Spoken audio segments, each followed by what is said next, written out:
Hello, Cleveland, and welcome to your 10-minute TA for the day. Hope your weekend's been growing great, and this Sunday candle closes out the week. So let's see how this week is gonna close out. Starting off on the 90-minute chart, as we normally do, we'll see that this squeeze on the Bollinger Bands is still there. However, we are seeing some upwards movement. In fact, price action broke out of the Bollinger Bands ever so slightly, but then came right back in. That was actually within the last 90 minutes. And this candle is actually closing in a minute and 34 seconds. So we'll see what happens next. Looks to me like this resistance level here of 95.2 held pretty strong, keeping the bulls underneath, or keeping the price underneath of it, and maintaining this, downwards sentiment that we have going. This confluence that we had here of lower highs has been broken, and in fact, it looks like now that little trend line there, it could be acting as resistance. It was acting as support, now it could be acting as resistance. Let's just get rid of that because that confluence is now gone, as a lower low has been formed both on price action and on the RSI. Now, where are we seeing from here? Well, this little push upwards could be a good sign. It could mean that the bulls have in the next 90-minute candle, we'll see another push up, hopefully breaking up over this resistance line and bringing the squeeze, closing or clearing the squeeze, bringing these Bollinger Bands out a little bit more and showing that, hey, this is the direction things are about to get moving. We'd like to see a flip of the SAR. The SAR is over here at 95,670. And then we would also like to see the price action get up and over this purple line that is the 200 moving average here on the 90-minute chart. The indicators are looking pretty good. I mean, the Stokes are in overbought territory, but they are putting in a higher high. Hanging out here in overbought, they could get stuck there if let's just go down one to the 22-minute, and you'll see that the Stokes here are actually coming down and seem to be curling. If they could find support here at the 50 or come down to oversold and then curl back up, while RSI maintains this level or close to this level here, price action maintains close to this level, doesn't put in a lower high, doesn't go any lower than 94.8, let's say.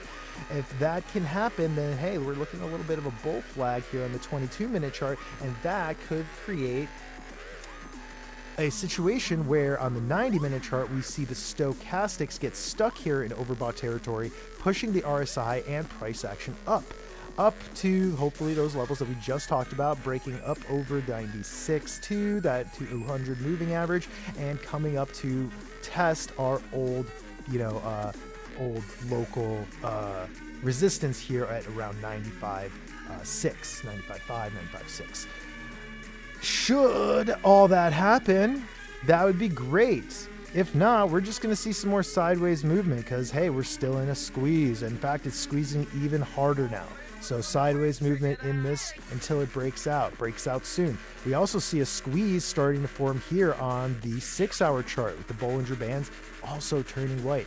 Now, we did this on the 90-minute chart. We didn't do it on the 6-hour chart. Here's the last time that happened, that we saw a squeeze. That went from the 31st at 1 a.m. to the 2nd at 1 a.m., one full day. Here's another one. We saw it start on the 1st at 1 p.m. and it ended on the 4th at 1 p.m., 3 days. So just those two. Let's count one more. This one was super fast, like not even a day, like maybe half a day there, 3/4 of a day. Looking for another squeeze. That one was short too. So yeah, they're either real short on the 6-hour chart or they last about, when was this one? The 23rd of September at 2 a.m. and that went to the 26th of September at 2 a.m. So 2 days. So yeah, they can last either really short or they can be a few days of a sideways movement.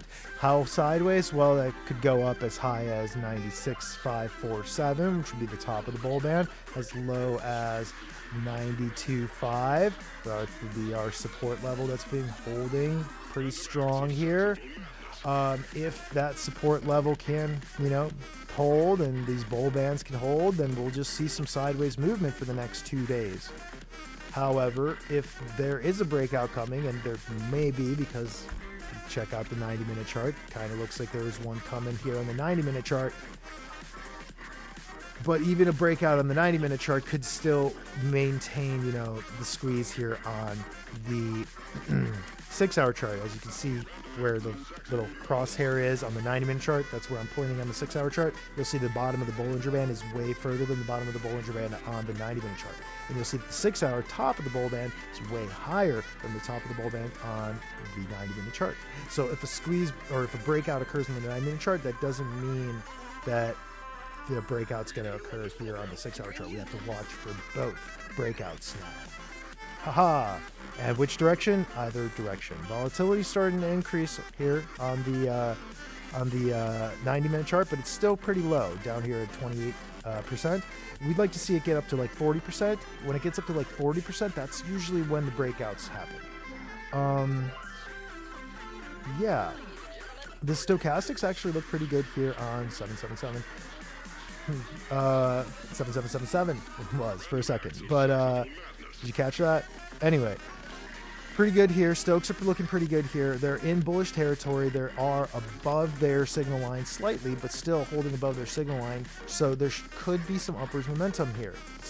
Moving up to the top of the Bollinger Bands, or hopefully even more so up over the 200 moving average here on the 6-hour chart, which, take a look at the crosshair on the 90-minute chart now.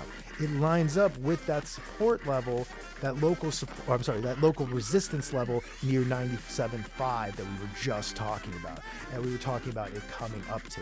And also, if you see that the Bollinger Bands, the ones that I use, kind of have a range, so the top of the range there also correlates to that level. So even if we do see this upward movement, that doesn't mean that we're out of the woods yet. We want to see this upward movement break upwards out of the Bollinger Bands and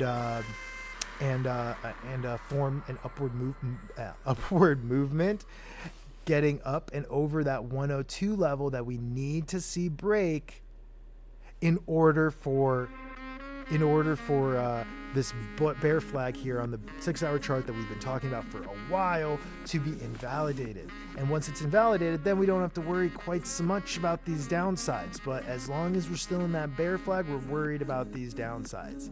We're preparing for the downsides. We don't worry, we prepare. And yeah, prepare for what? Prepare for 85. Prepare for 77. 79, that's possibly 77.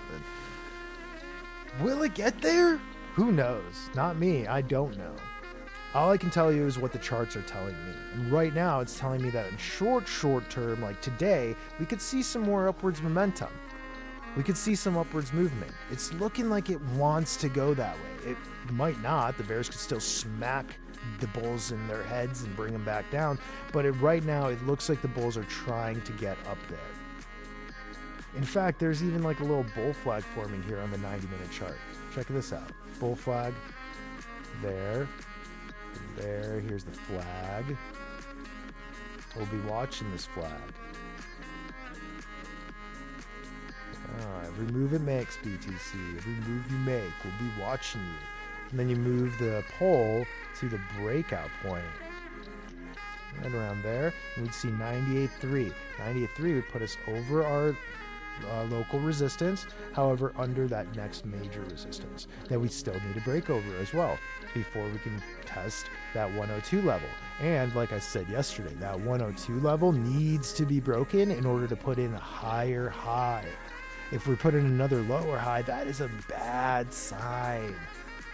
Well, not a bad sign if you're a bear, but it's a bearish sign. It's a bearish sign if we put in a lower high here. we come up to like 99.6, stall out, and then keep going down, that might be, like I said yesterday, a sign that we're going to see some more corrections, and that possibly even that this is the peak of the bull cycle. We have to prepare for that sort of possibility. Have you been taking profits? I have. I've been taking profits on a schedule. Every week I've been taking 1%, 2% now off of the what do you call it? Off of the portfolio. Anyway, yeah, so let's take a quick peek at the daily one more time before we go. Since I don't have much time left, the music's over. That means I'm going over my time, my 10 minutes.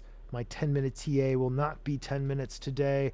This wonky head and shoulders still technically in play. Looks a little weird, but that could bring it up to 112. And hey, this bull flag is also technically still in play, and that could still bring it up to 117, 118. So the bulls aren't out of it just yet. But if this bear flag hits, we're not gonna be able to, say that, because then this bull flag will be having to make a measured move from down here instead of, up there. And as we did this yesterday, that would only bring it back up to like retest all-time highs. And yeah, while that would be great and presented an opportunity for everyone to sell, in profit, except for the people who ape in on the way back up there, but it would be the last chance in my mind for us to get out, to get the hell out. All right, that's all I got for you today. Sorry for going over time. Thank you guys for watching. Music by Luminist and Sax Squatch. Much love. See you later.